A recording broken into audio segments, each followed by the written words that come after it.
हरे Krishna dear devotees. तो आज हम चर्चा करेंगे कथा के ऊपर। तो एक कथा जो एक चक्रवर्ती राजा की है। तो चक्रवर्ती जो राजा थे इस पूरे संसार के राजा थे, सत्युग की घटना है। तो भगवान के बहुत बड़े भक्त थे। वो इतने बड़े और महान भक्त थे भगवान के कि हमेशा उनकी भक्ति में लीन रहा करते थे। और उनके समय पे जो वहाँ की जो प्रजा थी उनसे काफी प्रसन्न रहा करती थी। वो जितना भी धन अर्जन करते थे, जितनी भी चीजें आती थी, वो केवल प्रजा के सेवा में लगाते थे और अपने लिए खुद कुछ भी अपने ऊपर खर्च नहीं करते, तनिक भी अपने लेस मात्र भी अपने ऊपर खर्च नहीं किया करते थे।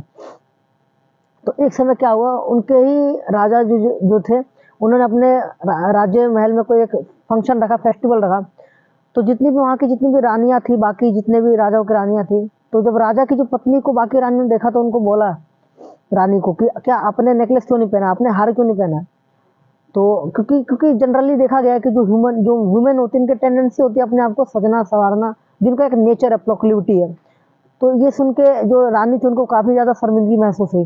तो रानी ने जाके फिर राजा को यही प्रश्न किया, बोला कि मेरे लिए भी आप गहने लेके आओ, मैं ऐसा नहीं रह सकती, आप सिर्फ सिंपल रह सकते हो लेकिन मेरे को नहीं रहना इस तरीके से। तो राजा ने बोला ठीक है। तो राजा ने फिर अपने एक मंत्री को बुलाया। अच्छा, जब मंत्री को उन्होंने बुलाया तो मंत्री को बोला कि आप पता करो कि कौन सा ऐसा राजा है पूरे ब्रह्मांड, इस पूरे पूरी पृथ्वी पे, कि जो हमें टैक्स नहीं दे रहा है, जो हमें कर अदा नहीं कर रहा है। तो जब पता किया गया तो पता चला कि जो लंका का जो राजा है, जो रावण था, वो टैक्स नहीं पे कर रहा है। तो उन्होंने बोला, अपने मंत्री को भेजा राजा ने कि आप जाइए और जो लंका का राजा रावण उसे टैक्स लेके आइए, और कहा कि जो टैक्स जो मिलेगा उसको राजा अपने लिए यूज करेंगे, क्योंकि आपने टैक्स नहीं दिया, आप टैक्स पे नहीं कर रहे, आप कर अदा नहीं कर रहे, तो आपका 10% जो है हिस्सा राजा अपने लिए यूज करेंगे, अपने खजाने के लिए। तो जब गए तो रानी जो फिर लंका जब पहुंचे तो मंत्री ने रावण को बोला कि आप ऐसे ऐसे बात है, आप टैक्स दे दीजिए। तो रावण ने बोला, हम कौन ऐसा राजा होगा जो हमसे टैक्स लेगा, हमसे कर लेगा। तो रावण ने उनको खूब बोला मंत्री को। मंत्री ने काफी रिक्वेस्ट की, बहुत अनुरोध किया रावण से कि आप कर अदा कर दीजिए, कर अदा कर दीजिए। लेकिन रावण जैसे घमंडी जो राजा है वो नहीं मानते, ठीक है। तो मना कर दिया। फिर मंत्री ने बोला कि ठीक है, आप कल तक सोच लीजिए, आप कल तक सोच विचार करके बताइए, विचार विमर्श करके बताइए, तब तक मैं वेट करता हूँ। तो फिर अगले दिन जब ये बात मंदोदरी को पता चली, जो रावण की पत्नी थी, उसने भी रावण को बोला, लेकिन रावण ने नहीं दिया। तो जब मंदोदरी ने रावण को कहा कि ना वहां पे कुछ छत के ऊपर कुछ कबूतर ना दाना चुग रहे थे, तो मंदोदरी ने रावण को कहा कि ये जो राजा है ना, चक्रवर्ती राजा, अगर ये इनके अंदर भक्ति अगर बहुत ज्यादा होगी ना, तो जो कबूतर है ना दाना खाना बंद कर देंगे। तो जैसे उन्होंने राजा का नाम लिया ना, तो कबूतरों ने दाना खाना बंद कर दिया। लेकिन उनमें से एक जो कबूतरी थी वो उसने शायद से सुन नहीं पा रही थी, इसलिए वो दाना खाती रही खाती रही। क्या हुआ, ऑन द स्पॉट जो कबूतरी थी उसकी डेथ हो गई। तभी ये रावण को जब बात रावण ने देखा तो रावण थोड़ा आश्चर्यचकित हुआ, देख के बहुत ज्यादा विस्मय हुआ उसको। लेकिन रावण ने फिर भी ट्रस्ट किया, बोला ये तो ऐसे भाई है।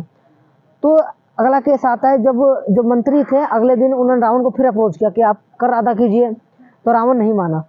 तो मंत्री ने कहा रावण को कि देखिए, ये समुद्र के किनारे जो है उसने एक लंका का ही एक भव्य एक लंका बना दी, मिट्टी से, बिल्कुल मिट्टी विट्टी से बना दी। तो फिर उसने कहा, रावण ने मंत्री ने कहा रावण को कि देखिए, अगर जो भगवान के सबसे अगर शुद्ध भक्त अगर हमारे जो चक्रवर्ती राजा होंगे, तो हम जो भी एक्टिविटी करेंगे, जो भी मैं इस मंदिर, जो भी इस मिट्टी में से जो महल बना हुआ ना, इसमें से जो भी मैं निकालूंगा, इसका इफेक्ट आपका ओरिजिनल जो लंका वहां दिखेगा।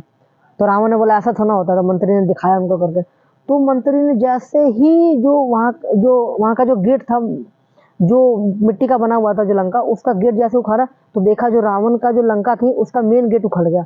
तो ये रावण देख के बहुत डर गया।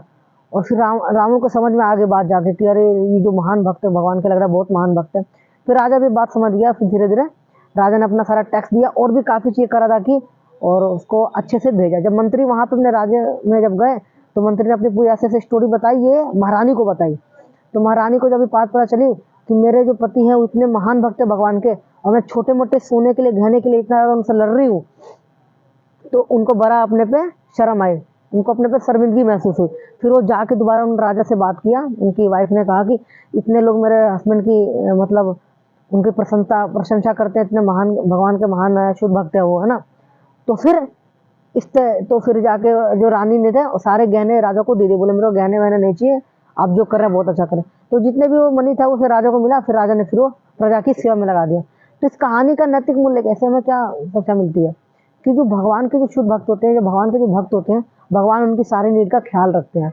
तो हमें कुछ चीज़ चिंता करने की जरूरत नहीं। इसका मतलब ये नहीं कि मेहनत ना करें, हम मेहनत करें बहुत अच्छे से, लेकिन भगवान के लिए करें, कृष्ण के लिए हम मेहनत करें बहुत अच्छे से, ताकि हमारी लाइफ ठीक हो सके और हम साथ में अपना लाइफ भी, अपनी लाइफ तो ठीक करें और दूसरों को भी कर सकें। क्योंकि मनुष्य जीवन मिला है, first make your life perfect then make others.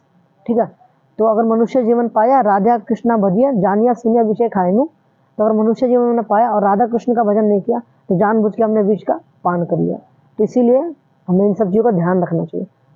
Hare Krishna dear devotees. तो अगर आपको ये वीडियो अच्छी लगी है, अगर आपको कथा अच्छी लगी है, तो आप कमेंट में बताइए कि हम किस टॉपिक पे और वीडियो बनाएं या कौन सी कथा पे आपसे चर्चा करें। हरे कृष्ण।